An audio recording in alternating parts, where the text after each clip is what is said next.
Bonjour à tous, bienvenue dans cette nouvelle vidéo. Aujourd'hui on va parler du gabarit métal que je vais vous proposer, qui vous permettra de faire tous vos assemblages métalliques, de dessiner vos IPN, etc. etc. Alors sans plus tarder, je vous partage mon écran et voilà donc à quoi ressemble le gabarit. Vous aurez quelques calques, vous aurez accès à des profilés et des outils. Donc dans les outils, on peut trouver des coupes, des repérages, etc. Mais on va aussi trouver des lignes d'isolant pour matérialiser de l'isolant qu'on peut régler bien sûr dans propriété par rapport à son épaisseur de ligne, hein, comme ceci. D'ailleurs, il était un peu balèze mon isolant. Ici, on va avoir donc des profilés métalliques avec des chevilles, etc. Alors, comment ça fonctionne? C'est assez simple. Ici, vous avez par exemple le HEA 160. Si vous mettez 160, le texte passe à 160 avec un petit régène.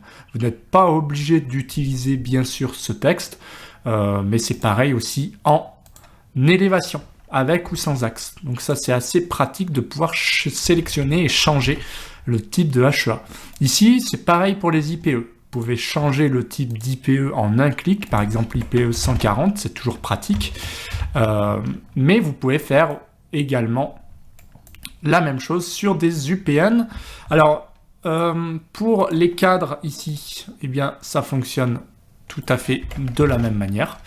Les profilés, alors ça, c'est un petit bloc qui permet de choisir d'abord le type de profil, par exemple HEA, et ensuite la consultation, c'est-à-dire choisir les dimensions de ce type d'élément.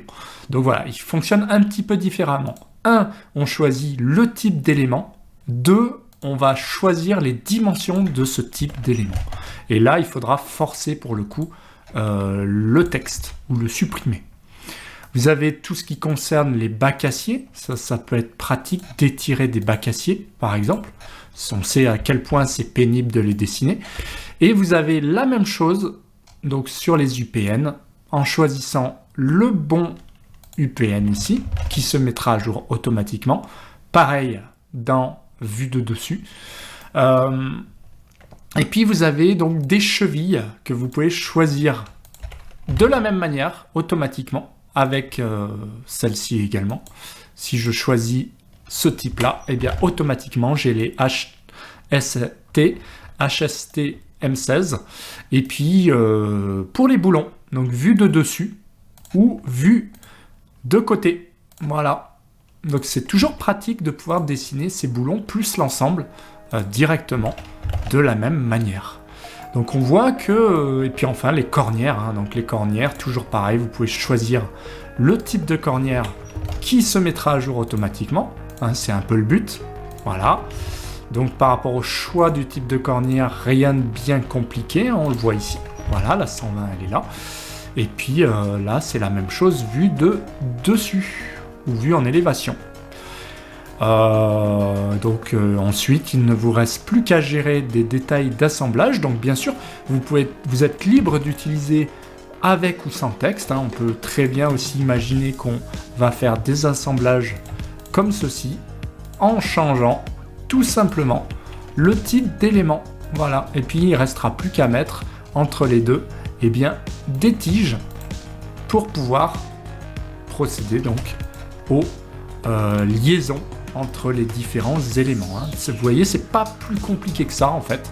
Je vais avoir tendance à faire comme ceci directement et j'ai plus qu'à mettre du texte éventuellement. Pratique, n'est-ce pas? Donc voilà ce que je pouvais vous dire sur le gabarit métal qui est disponible en cliquant sur le lien. Sinon, vous avez accès à tous mes gabarits et bibliothèques avec le pack outils ou les gabarits TCE.